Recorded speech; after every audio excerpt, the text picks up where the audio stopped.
Allez, c'est parti, on se retrouve dans ma cuisine pour la confection du pain. Je vais vous montrer les ingrédients. Alors on fait le soir, parce que je vais faire cuire le pain demain matin. On avait dit que le levain, on commençait le lundi, mardi, mercredi, jeudi. Vendredi, confection du pain. Et samedi, cuisson et dégustation. Je vous montre les ingrédients. Alors, il va vous falloir un saladier. Alors moi j'ai un hublot de machine à laver. On va prendre de la farine. Alors là cette fois-ci j'ai pris de la farine T80. Farine locale de la ferme Lousteau. Donc il vous faudra aussi 10 grammes de sel. Et bien sûr notre levain, regardez comme il est beau. Il a bien levé depuis ce matin. Alors je l'ai nourri, je lui ai mis 2 cuillères à soupe de farine. 1 cuillère et demie d'eau.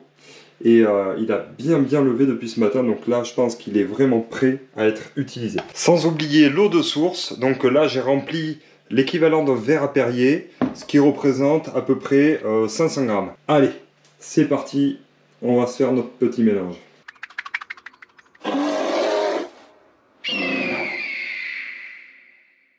Vous allez voir, on va pas y passer 3 heures, surtout qu'il y a le match France-Nouvelle-Zélande. On commence par mettre 500 g de farine. Parfait. Alors on va remuer doucement notre levain. Pour 500 g de farine, notez 120 g de levain. À peu près. Hop là. Maintenant que j'ai plus besoin de mon levain, je vais pouvoir remettre le cerclage.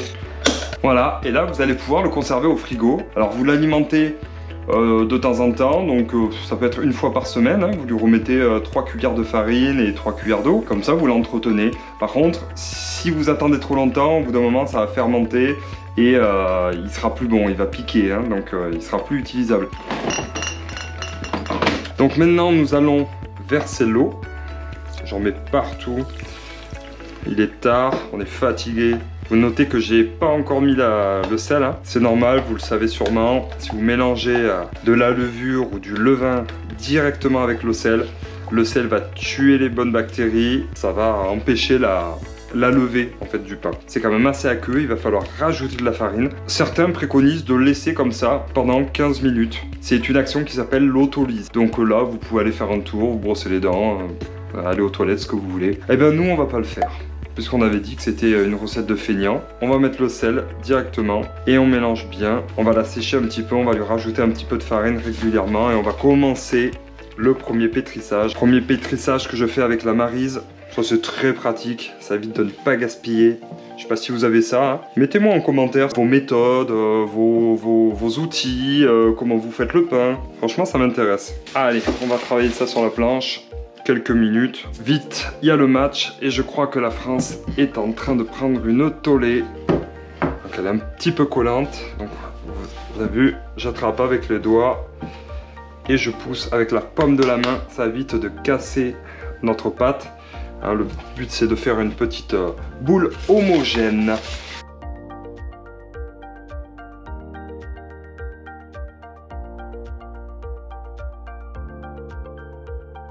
Vous avez vu, ça prend vite une forme de boule.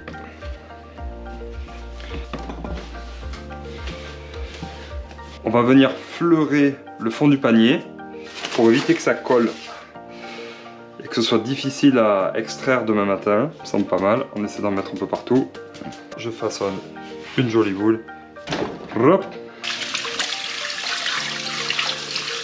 Je m'essuie les mains en fait dans un torchon, comme ça je l'humidifie comme il faut et on va poser sur le pain parce que si c'est pas assez humide, demain matin ça va coller et vous allez arracher de la pâte. Premier façonnage, ça m'a pris, alors là j'ai parlé, ça m'a pris un quart d'heure, mais sinon 10 minutes, pas plus. Notre plan de travail est prêt pour demain matin, donc maintenant, allez, bonne soirée, on se retrouve demain.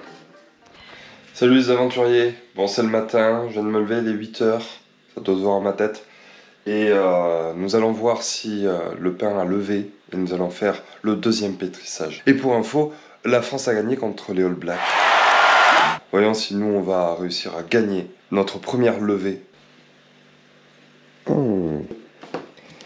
Allez, on passe au deuxième pétrissage.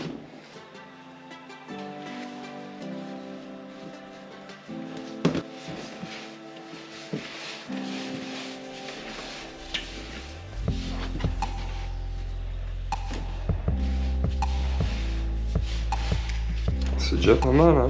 Regardez, hop. Et voilà, on va pas plus s'embêter que ça.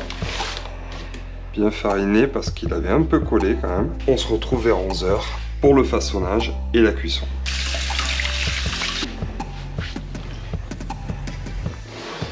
Allez, dernière étape. Donc là, je viens d'allumer mon four.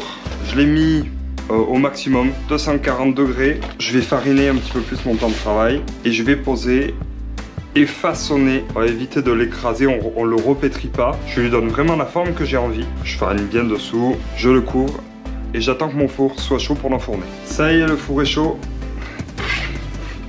Alors on va y faire nos petites incisions.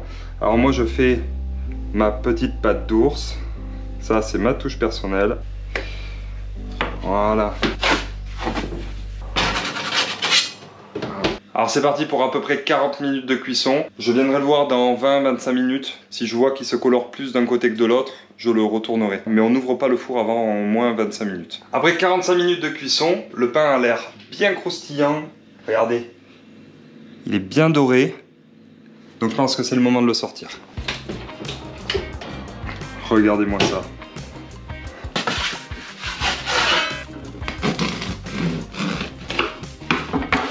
Regardez ça, légèrement alvéolé. Oui, on aurait pu le faire un petit peu plus aéré si on avait pris une farine avec un type T65 ou T45. Je pense que j'aurais pu passer plus de temps aussi à pétrir, ça aurait aidé aussi, hein. Donc, je vous ai dit que c'était un pain de feignant, donc pour un pain de feignant, c'est pas si mal. Alors pour le conserver, moi je le mets dans un torchon, hein, comme ça, et là vous le tenez facilement une semaine. Voilà les amis, j'espère que c'était clair, que ça vous a plu.